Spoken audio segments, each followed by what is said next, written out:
Hello, everybody. Welcome back to Screenstars and welcome to another of my top 10 lists, my end of year top 10 lists. I have done already on the channel my top 10 favourite films of the year, my top 10 favourite PlayStation games of the year, and now this is my top 10 least favourite or worst films of 2022. Now, if you don't know an awful lot about the channel, many of you obviously who are watching this will obviously check out my content and know that I do review a lot of low budget films. I get sent lots of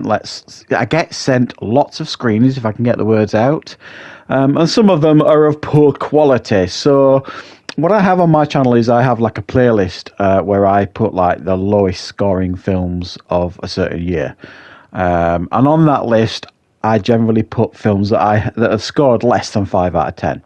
So this list consists of all the movies that I've reviewed on this channel, and every single one of them, you can check the review out if you wish, of these films I'm going to mention, have all received a score below 5 out of 10 to warrant getting on this list. However, that doesn't necessarily mean it's in descending order in regards to which has scored the lowest. It's just really a feeling, if I've got a particular dislike of a film over another one, but one scored 3 out of 10 and one scored 2 out of 10, doesn't really matter to me. It's generally which one I enjoyed the least. So without further ado, we'll get straight into the list. So I hope you enjoy watching it. As usual, there are some honourable, or should I say dishonourable mentions that I do want to talk about, because there have been a lot of poor films this year. The first one I want to mention is probably the film that scored the highest on this list, but it's the film that probably disappointed me arguably the most, and that is Uncharted. I'm a big fan of the PlayStation games, and I think, while I don't think this film is bad in the way it's been made and the effects and the action and all that kind of stuff, I think it's got some of the most tragic casting I've ever seen for a film, and I'm sorry, but if you're a fan of the games, I just think the casting is completely wrong for this film, and I was desperately disappointed with it. The next film is a film called Alien Sniper S, and yes, it's pretty much as bad as it sounds. It's an alien invasion, and there's a woman who's good with a sniper trying to take them out. Two more that need a dishonourable mention, both of them fairly recently reviewed on the channel. It's a film called Slayers with Thomas Jane that sounds cool when you read it out loud, a vampire hunting film with a bit of a comedy twist to it, but trust me, when you watch it, guys, it is incredibly painful. It is cringeworthy, and I was so disappointed with this one because I was hoping for so much more. And a film called Project Legion, that is just the dullest film I can remember watching for a long time. It's just a guy hiding in his apartment while the apocalypse happens outside, and it doesn't really get any better than that, unfortunately. Pretty tragic indeed. But coming in at number 10 on my list is a film called Stowaway. It's a film that stars Ruby Rose and Frank Grillo, and it's a film that essentially has Ruby Rose stowing away on a big yacht, trying to stop these terrorists from stealing stuff. That's it. It's really dull. It's really boring. It's got horrifically bad action. And if you want to watch a film where you're trying to be convinced of Ruby Rose beating up people twice her size, then go for it. I'm sorry, but I just do not buy Ruby Rose as an action lead, and they keep putting her in these movies. It's just not working, guys. Stop it. She's not good in these movies. Coming in at number 9 on my list is a recently reviewed film. It's a Scott Jeffrey produced film, and a bit like Leo over at Geek Leisure Doom, I could probably put quite a few Scott Jeffrey films on this list, but I think this might be the only one. I might be wrong. And it's a film called Rise of the Beast. It's so bad, this one. It's so bad. It's about these activists that break into this animal experiment place to try and stop animal experimentation, and there's a savage giant ape on the loose. It's really bad. The budget is so low. When people get pushed into walls, the walls wobble, and the effects for the ape are amongst the worst I think I've ever seen. It's just terribly done.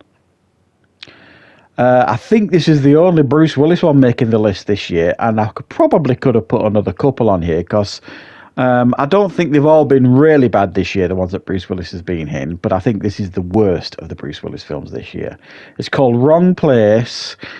And while I don't think Bruce Willis is awful in it or anything like that, it's just the premise of the film and the plot and stuff about this daughter who's got cancer, who's running through forests like an Olympic athlete. You've got this criminal who's probably the stupidest person on the face of the earth, and you've got some guy trying to be the comedy sidekick. It's just so awful, I can't tell you. Jeepers Creepers Reborn at number 7. I did consider putting this much higher on the list, but it is.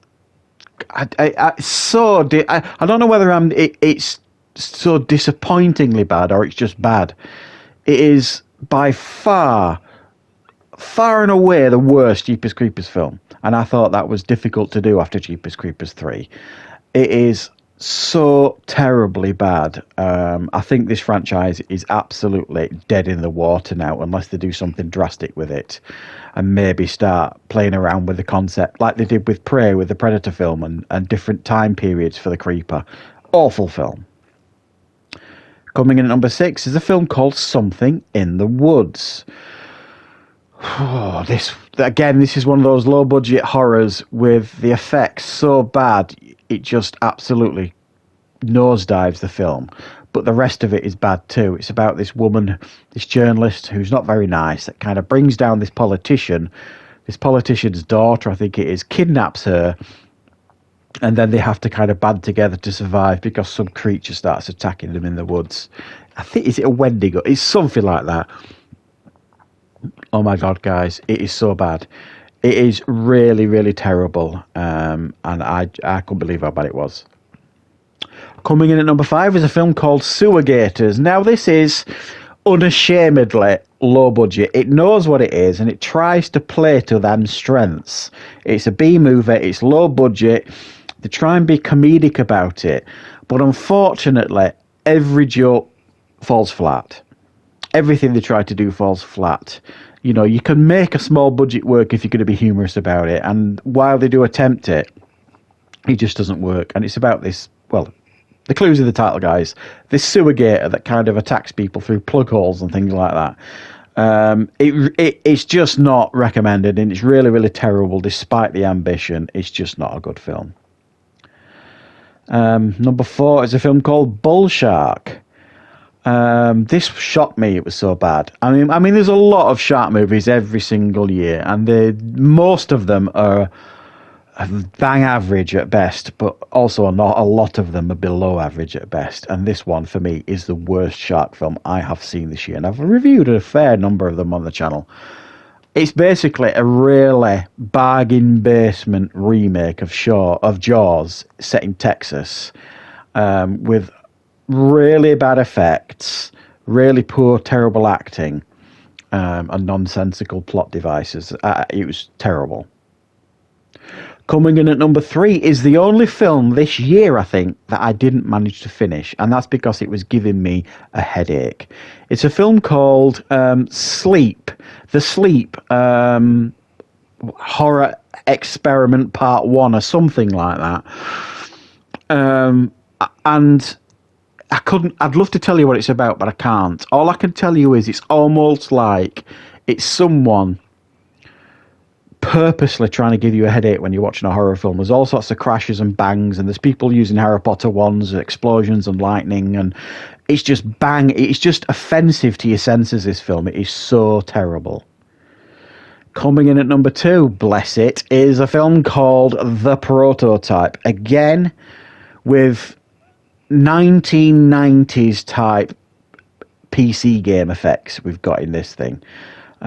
It's like a time travel film where it's kind of set in the past, and you know it's a science fiction film because the people in the past have come from the future wearing shiny silver shirts.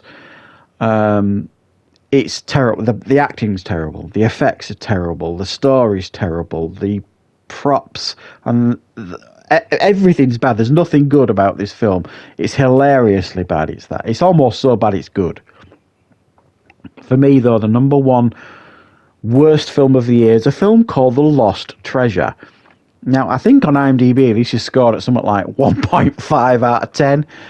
it is indescribably bad. I think this film broke me because I couldn't really review it. All I basically did when I reviewed this on the channel was kind of give a brief outline of what the film was, and then I basically showed the trailer. I says, "There, after watching that trailer, do you want to watch this film?" It's B movie doesn't do this film justice. It was made for £2.75 and a packet of crisps. There's nothing gone into this film. The acting's awful. It's like their attempt to do the lowest budget version of Indiana Jones possible. But it's like they've just all kind of walked into a school production, stolen some of the costumes from a primary school production, and then someone's turned on the camera and said, "Right, let's do this," and they've kind of made it up on the spot. That's how bad it was, and I kind of got into trouble with the the company that provides the screeners, because when I put my review up, they got in touch and said, you didn't have to review it if it was that bad. And I says, well, I did. And even though they did actually agree with me and that it was a bad film. So, yeah, that is definitely for me the worst film of the year. It's unwatchable. I mean, quite a few of these films on this top 10 list are fairly unwatchable, but that for me takes the number one slot. So it has been a poor year this year, guys. But there's also been some gems as well. I think there's been some really fun, so bad it's good films, like the Killing Tree was fantastic. Things like that. There's a couple of films this year that would probably make most people's worst films of the year, but for me, I found them entertaining because of those reasons, because they were so bad it's good. So I hope you enjoyed checking out this list, guys. I'll be back with more content on the channel very, very soon.